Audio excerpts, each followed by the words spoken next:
Bonjour à tous, je suis Lady Scarlett et je vous accueille dans ce nouveau format autour de l'actualité du petit monde des Magical Girls. Plein d'annonces sont sorties ces derniers mois et je me suis dit que cela serait intéressant de vous les résumer en une vidéo qui vous les présente. Sans plus tarder, voici le programme qui nous attend. Nous parlerons d'un tout nouvel animé Magical Girl sortant des sentiers battus annoncé pour 2024. D'un nouveau film de la licence Puella Magi Madoka Magica. Je vous annoncerai ensuite l'annonce encore d'un nouvel animé, Acro Trip. Nous poursuivrons avec le nouveau film Precure. Par la suite, je vous dirai un mot sur l'annonce de Nintendo pour le nouveau jeu basé sur le personnage de Peach. Enfin, nous terminons avec les annonces côté manga avec les sorties en France de tomes de Magical Girl et les annonces de nouvelles séries. Si la vidéo vous plaît, n'hésitez pas à mettre un petit like. Et pour ne rater aucune de mes vidéos, n'hésitez pas à vous abonner. Commençons sans plus tarder avec notre premier sujet du jour. L'annonce de l'adaptation en animé de Gunching Over Magical Girls en 2024. À la base un manga, ce Magical Girl sort des sentiers battus en abordant le BDSM. L'héroïne du manga admire les Magical Girls sauvant sa ville.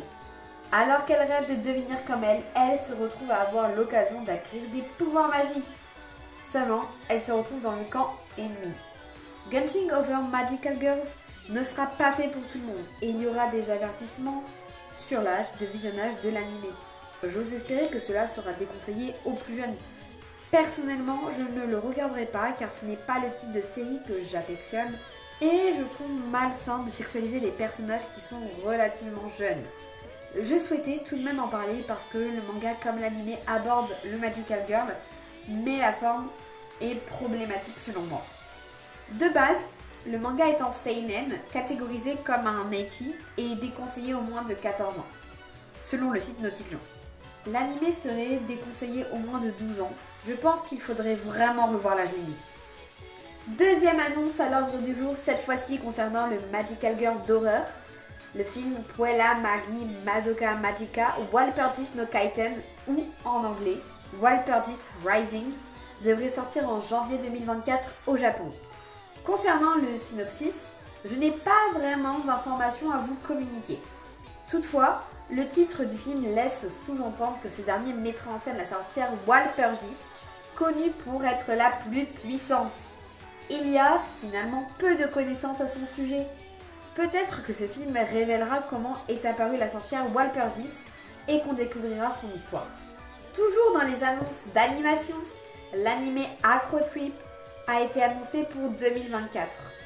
L'animé sera une adaptation du manga du même nom en cours de publication au Japon.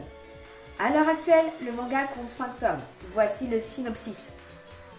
Machiko est une otaku résidant à Sakai City, une ville protégée par Berry Blossom, une Magical Girl dont elle est très fan. Malheureusement, elle n'a pas vraiment l'occasion de la voir briller, puisque son adversaire, le plus récurrent, Chroma, est faible et indolent. Machiko décide alors de changer les choses. Très honnêtement, je ne connaissais pas du tout Acro Trip avant de faire mes recherches pour cette vidéo. D'après ce que j'en comprends, on sera sur un animé plutôt léger et humoristique. J'en arrive à ma dernière annonce concernant le monde de l'animation avec le film de la licence Precure annoncé pour 2024. Alors que Eiga Precure All-Star F vient de sortir récemment, un autre film Precure est annoncé pour l'année prochaine. Pour le moment, aucune autre information n'est sortie. En tout cas, ce qui est sûr, c'est que la licence Precure a trouvé sa place à travers le temps. Dans le film Eiga Precure All-Star F, les 77 Magical Girls de la licence étaient présentes. Passons à une annonce dans l'univers du jeu vidéo avec Nintendo qui a dévoilé le trailer du jeu Princess Peach Showtime. Vous allez me dire que Peach dans l'univers de Mario n'est pas une Magical Girl. Oui, je vous l'accorde. Cependant, dans ce jeu, elle en prend l'allure. Elle est au centre de l'intrigue et, pour combattre ses ennemis, elle revêt divers costumes lui permettant d'avoir de nouvelles capacités ou pouvoirs.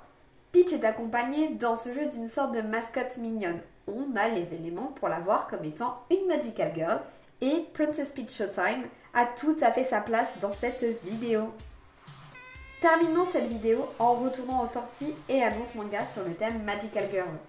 J'ai relevé que le tome 2 de Miraculous doit paraître le 15 novembre et que les tomes de la réédition de Mermaid Melody Peachy Peachy Peach seront disponibles avant la fin d'année 2023. J'en avais déjà parlé dans ma vidéo consacrée à l'annonce de Nobi Nobi, mais le tome 2 est sorti le 11 octobre et le tome 3 va paraître le 6 décembre. Si vous croyez que cette vidéo est terminée, eh bien non! Il me reste encore des annonces à vous donner et j'ai gardé les plus croustillantes et les plus importantes pour la fin de cette vidéo. Première des deux annonces qu'il me reste à faire, Shugo-chara va reprendre. Et oui, le manga Shugo-chara va avoir droit à une suite. Le duo Peach Pit reprend la série pour nous offrir la continuité des aventures d'Amu. J'ai découvert cela via un post Instagram de Nobi Nobi. Le manga devrait débuter été 2024. Puisqu'on a la scénariste et la dessinatrice du manga initial, je pense qu'on peut attendre une suite sympathique qui saura nous satisfaire. Contrairement à Peachy Peachy Peach à quoi. Concernant l'intrigue, va-t-on reprendre directement à la fin du tome 12, sorti pour la première fois en 2010 au Japon? Ou bien nos héros ont-ils grandi avec une ellipse temporelle? J'avoue que je préférais la seconde option. Les fans de la première heure de Shugo-chara ont grandi et je pense qu'il serait sympathique de voir Amu évoluer en étant un peu plus âgé. En adéquation avec le discours tenu dans Shugo-chara, il serait notamment intéressant de voir Amu devenir de plus en plus adulte. Elle s'affirmerait et on aurait la transition de son passage de l'enfance à l'adolescence, voire adulte. Cependant, cette perspective signerait la disparition de Ran, Nikki, Sue et Dia. Dites-moi, qu'aimeriez-vous voir dans la suite de Shugo-chara? Enfin, il me reste à vous parler de Witch. À l'origine, Witch était une bande dessinée italienne qui a été adaptée en dessin animé par une production franco-américaine. Ces Magical Girls à l'occidental sont apparues en 2001 pour la bande dessinée et en 2004 sur les écrans de télévision. En 2023, elles sont de retour avec un reboot en bande dessinée. Le reboot sort le 25 octobre 2023 en France avec au scénario Alessandro Ferrari et à l'illustration Giulia Adragna, dont j'aime beaucoup le travail. Avec ce reboot, on retrouve l'intrigue déjà proposée dans les années 2000. C'est plutôt le Kara Design qui s'offre littéralement une nouvelle jeunesse. Les héroïnes ont l'air plus jeunes que dans l'œuvre d'origine. Le Kara Design est plus enfantin. Vraisemblablement, le but est de plaire à un public assez jeune. Je suis contente que Witch revienne sur le devant de la scène. Tombé dans l'oubli, Witch a souffert d'être sorti à la même époque que Winx Club. Les deux dessins animés étaient souvent comparés et Witch, avec son côté plus mature et sombre, n'avait pas su s'imposer par rapport aux Winx auprès des enfants. Cette bande dessinée est l'occasion pour une nouvelle génération de connaître Witch. Me voici arrivé au bout des actualités et annonces que j'avais pu vous trouver. Il y avait quand même matière à dire. Étiez-vous au courant de toutes ces sorties prochaines? Laquelle de ces annonces vous a le plus mis en joie? Pour ma part, c'est vraiment la sortie de la bande dessinée Witch, le cœur de Kandrakar. Si la vidéo vous a plu, et si cela n'a pas été déjà fait, n'hésitez pas à mettre un pouce en l'air. Et je vous dis à bientôt pour une nouvelle aventure magique.